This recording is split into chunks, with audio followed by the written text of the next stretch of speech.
जी की ओर से श्रद्धा प्रेम। जय सच्चिदानंद जी। जय सच्चिदानंद जी।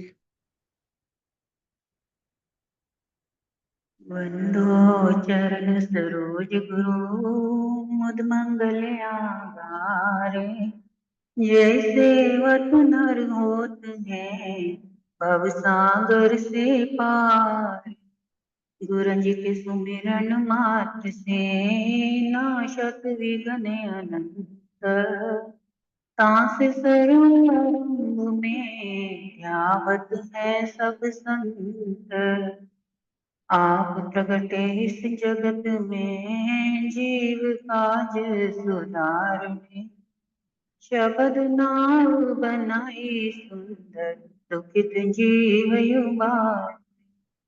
नम्रता और दीनता से भेंट सतगुरु लीजिए। मैं हूँ शरणागत बिहारी दासी अपना कीजिए। मैं हूँ शरणागत बिहारी चरणों में रख लीजिए। दंडोत वंदना मेरी ले ले आगे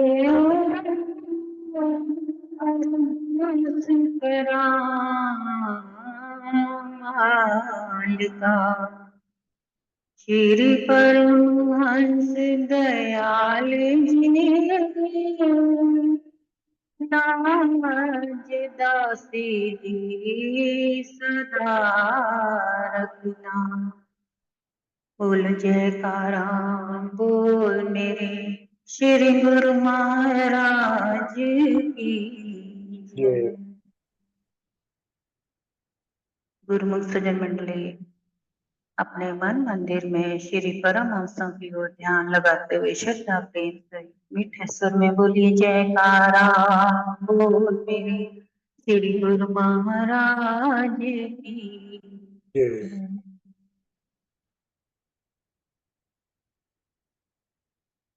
साधु भया तो क्या गया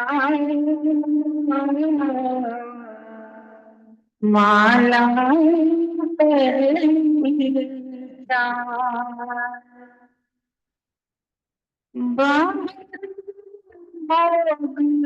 बनाया भीतर भरी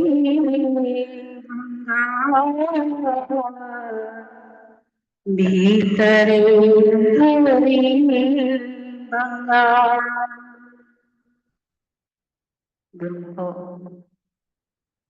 इस बात का अर्थ जो अभी आप सुन रहे हैं, साधु भया तो क्या भया माला पहरी चार बाहर भेष बनाया भीतर भरी भंगार। इस बात का अर्थ है कि साधु बनने के बाहरी सब रूप बहुत हैं। कई प्रकार से साधु बनने को बहुत बन जाते हैं और वास्तविकता जो है वो अपने भीतर के अंदर की होती है। बाहर के साधु वेश जो है वो तो कोई भी बना लेगा, लेकिन जो भीतर के अंदर की वास्तविकता है वो जब तक ना बदले, बाहरी साधु वेश का जो भेद है वो अपने आप स्वयं एक न एक दिन दुनिया के सामने उजागर हो ही जाता है। भले ही कहीं भी कैसे भी रूप में कोई साधु बनना चाहे, लेकिन इसका भी एक असर प्रभाव होना अति आवश्यक है। जो मन का बदलाव ना हुआ तो बाहरी रूप का क्या फायदा।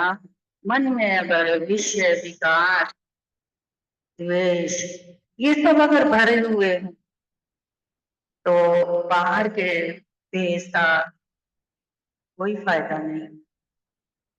जिस प्रकार से, एक बार की बात है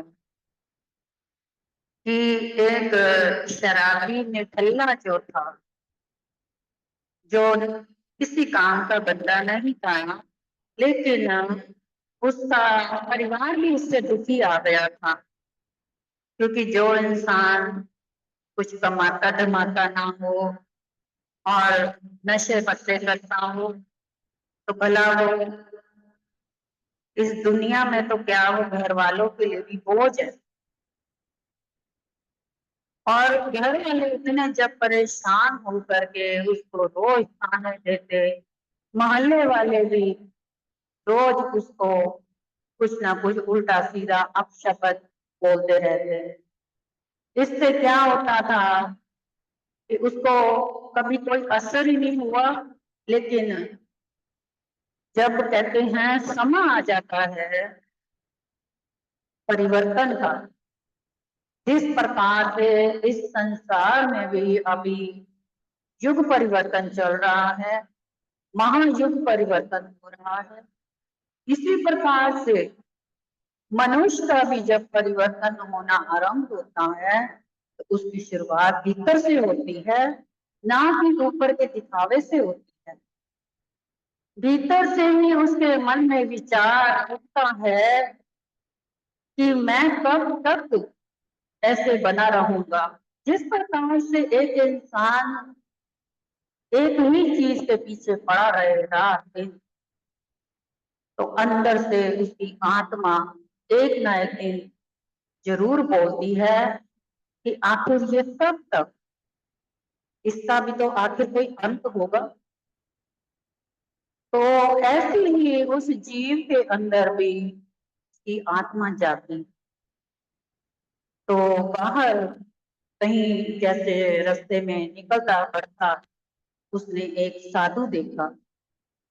वो साधु के पास गया और जाके हाथ जोड़ के विनम्रता से साधु के चरणों में गिर पड़ा और कहने लगा कि साधु बाबा, आप सच में साधु हैं, तो मेरी जो लत लगी है मदिरा पान की, इस लत को छुड़ा दें, तो मेरा भी जीवन जो है सार्थक कर दें, तो मैं इस बात को समझूं कि वाकई में आप साधु हैं। जो मैंने सुना तो वो है कि साधु जो होते हैं वो दूसरों का उद्धार भी होते हैं, दूसरे के जीवन बदल देते हैं। इसी प्रकार अगर मेरा भी जीवन बदले तो मैं मानू। तो साधु ने पूछा, क्या परेशानी है बताओ। कहने लगा कि एक तो पहली बार मैं निठल्ला, कोई काम काज का नहीं हूँ, कोई काम काज नहीं करता, घर वाले मोहल्ले वाले सब मेरे को ताने देते हैं। दूसरा, ऊपर से मेरे को ऐब लगा है जो मदिरा का, उसका मैं बहुत सेवन करता हूँ।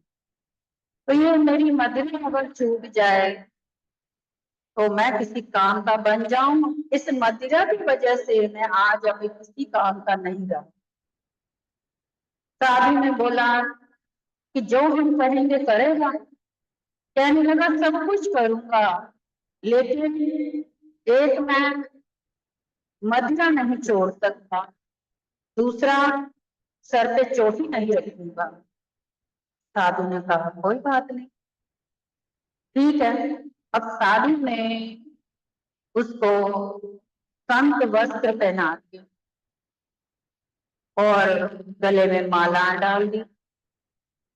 अब उसको कहा कि बस हमारी एक शर्त है कि जब भी आज से बाद तू शराब को हाथ लगाए, जब भी तेरा मन करे कि मैंने मदिरा पान करना है, तो उस वक्त हमारी एक बात याद कर लेना कि जो भी तुम्हारा पाप कर्म होगा वो मेरे लेखे लगा देना। तो उसने कहा सतवचन। अब फिर दूसरी बात कि जब भी अगर तुम्हें कोई फ्री में खाने को दे, तो ये याद कर लेना कि ये जो साधु वस्त्र है, इसमें किसी का महंगा हुआ नहीं खाते, क्योंकि ये अपने ऊपर कर्ज होता है और उस कर्ज का बदला भी फिर चुकाना पड़ता है। अगर तुम्हारे अंदर समर्था है कर्ज को चुकाने की, तो ही किसी का दिया हुआ खाना। उसने कहा ठीक है महाराज, मुझे दोनों बातें मंजूर है। अब उसे भेज दिया साधु महाराज ने। अब उसने क्या किया, जब वो अपने घर आ रहा था, पहले तो देखता क्या है, रास्ते में लोग उसको जब देखते हैं, उसके मोहल्ले वाले, तो उसके सादे वस्त्र देख के, गले में माला देख करके सब उसको प्रणाम करने लगे। फिर जब घर गया तो घर वाले भी उसका आदर सत्कार करने लगे, क्योंकि अब ये साधु बन गया है तो इसके चोले को प्रणाम। लेकिन जब 2 दिन बीते, जैसे तैसे उसने मन को तो मारा हुआ था, 2 दिन बीते ही थे, उसके मन में फिर उमंग उठी कि मैं फिर से मदिरा पान करूं।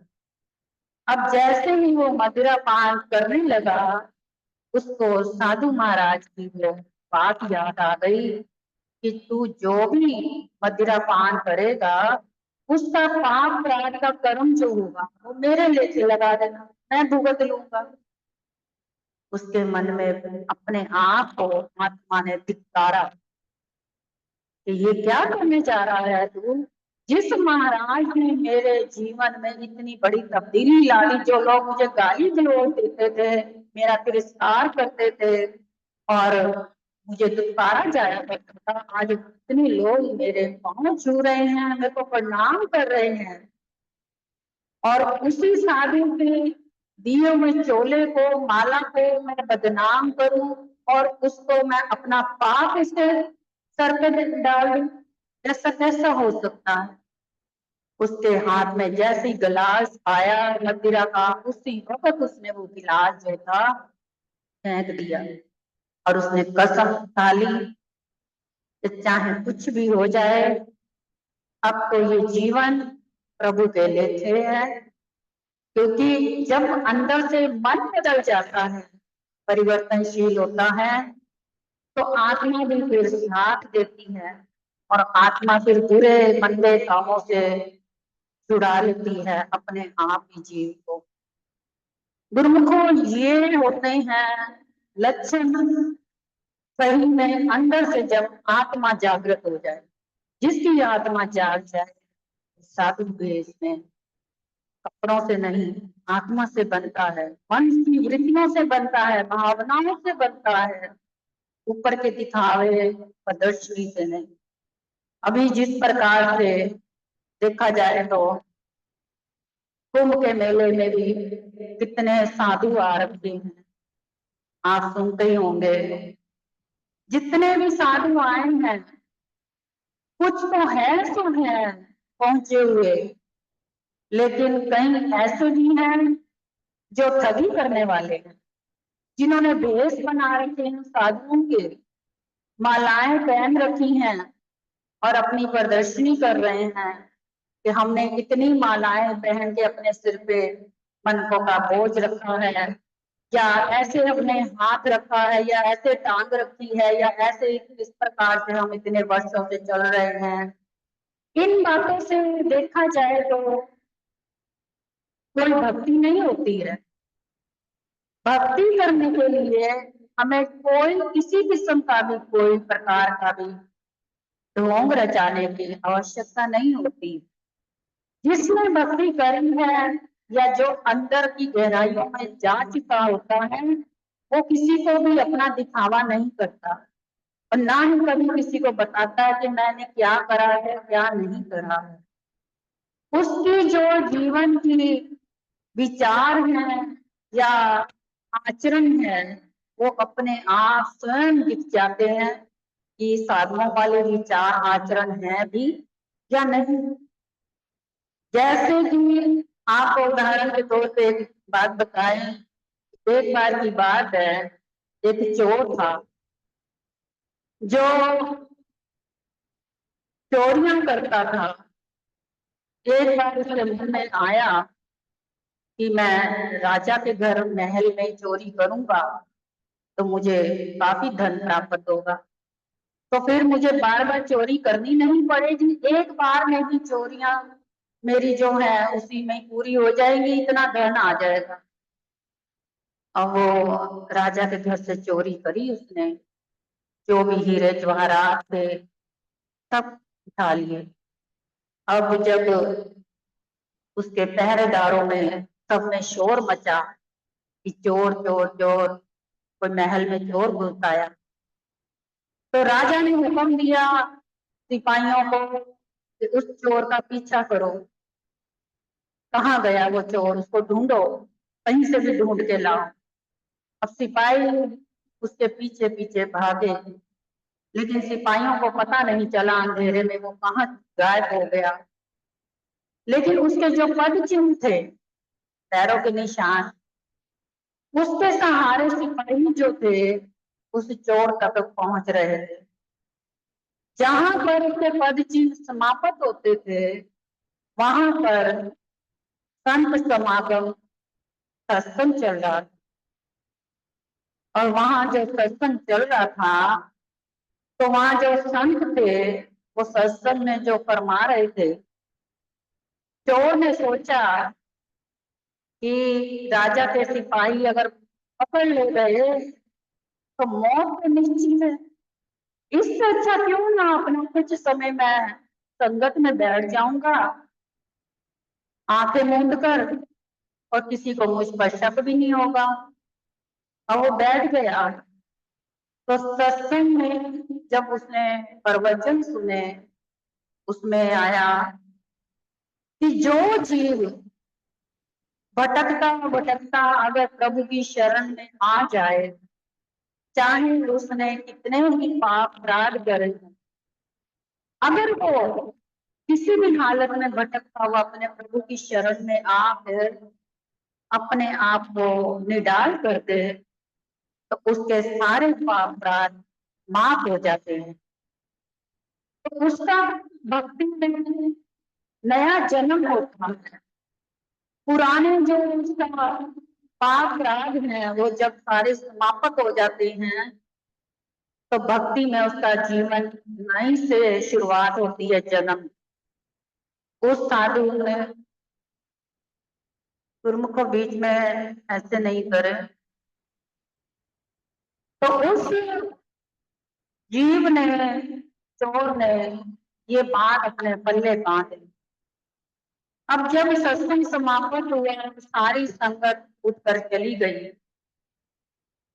तो सिपाही जो थे वो देख रहे थे सबके पैरों के निशान, लेकिन किसी के भी पैर के निशान उस निशान से नहीं मिल रहे थे। अब जब वो चोर जो है उठा तो उसके पद चिन्ह जो थे वो मिल गए, सिपाहियों ने उसे तुरंत पकड़ लिया।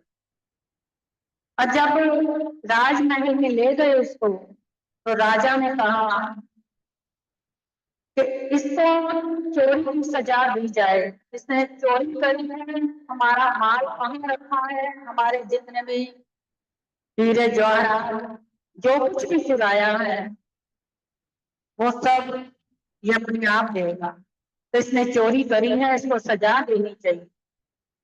तो वो उससे पूछा गया चोर से कि तुमने चोरी करी है, वो कहने लगा नहीं, मैंने कोई चोरी नहीं करी। फिर राजा ने दो तीन बार उससे पूछा तूने चोरी करी है, तूने चोरी करी है, कहता मैंने नहीं करी नहीं करी नहीं करी। राजा ने कहा कि ये सिपाही कैसे पकड़ के लाए हैं, तो सिपाही ने बताया कि इसके जो पद चिन्ह थे हमने उससे इसको पहचाना है, यही चोर है वो। तो राजा ने कहा ये ऐसे नहीं बताए, इसकी परीक्षा ली जाए। राजा ने वो पीपल का पत्थर लिया और गर्म सीख करी और उस चोर के हाथ में पत्ते के ऊपर वो गरम गरम सीख रखी लोहे की, कि जिससे ये जलेगा तो समझो ये चोर है। तो जैसे ही उसके हाथ में रखा, ना तो वो पत्ता जला ना उसका हाथ जला, तो वही जो लोहे की सीख थी वो गरम गरम नीचे जब जमीन पर फेंकी तो उस जमीन का उतना हिस्सा जल गया। राजा हैरान हो गया। राजा ने अपने सिपाहियों को डांटा कि तुम गलत बंदे को लेके आए हो, ये चोर नहीं है, ये सही कह रहा है। इसका मतलब तुम ही चोर होंगे, तुम्ही ने मिलकर चोरी करी है हमारे राज्य। तो वो चोर जो था, अब उसके अंदर देखो एक सत्संग के वचन का कितना बदलाव आ गया। कहने लगा नहीं महाराज, इनका कोई दोष नहीं है, इन्होंने चोरी नहीं करी है, असल में चोरी मैंने ही करी है। राजा सोच में पड़ गया। राजा समझ गया कि ये जो संत भाव के होते हैं ना, ये बड़े दयालु होते हैं, इसलिए ये सिपाहियों को सजा से बचाना चाह रहे हैं और दोष अपने ऊपर लेना चाह रहे हैं। कहते ये तो संत बंदा है, तो भला ये चोर कैसे हो सकता है, क्योंकि जिसके हाथ में गर्म सीख भी कोई असर प्रभाव नहीं हुआ, ये संत ही है। लेकिन फिर उसने कहा नहीं महाराज, मैं चोर हूँ, चोर पहले था पिछले जन्म में, इस जन्म में नहीं हूँ, मैंने पिछले जन्म में चोरी करी थी। तो राजा हैरान। राजा फिर भी ना माने, ये क्या बोले जा रहे हैं। कहते महाराज आपको यकीन ना हो तो मैं आपको बताता हूँ, आपका खजाना जो है लूटा था वो कहाँ रखा है। वो मैंने जंगलों में छुपा के रखा है, मैं डर के मारे मैंने छुपा दिया। उसके बाद रास्ते में सत्संग जहाँ चल रहा था वहां मैं बैठ गया।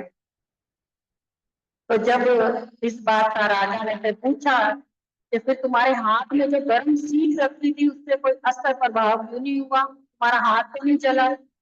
फिर उसने सारी व्यवस्था सुनाई राजा कि इस प्रकार से मैं संत महापुरुषों के सत्संग में गया, मेरे अंदर इतना प्रभाव पड़ा उनके सत्संग ज्ञान का कि उस सत्संग ज्ञान को मैंने इतना अमल किया, इतना अमल किया कि अंदर से मेरी आत्मा जाग गई और मैं प्रभु की लील में इतना मस्त हो गया सत्संग में बैठे बैठे कि मेरा पिछला जन्म पिछला कर्म सब कुछ उसी वक्त उस सत्संग में बैठे बैठे ही जलकर राख हो गया।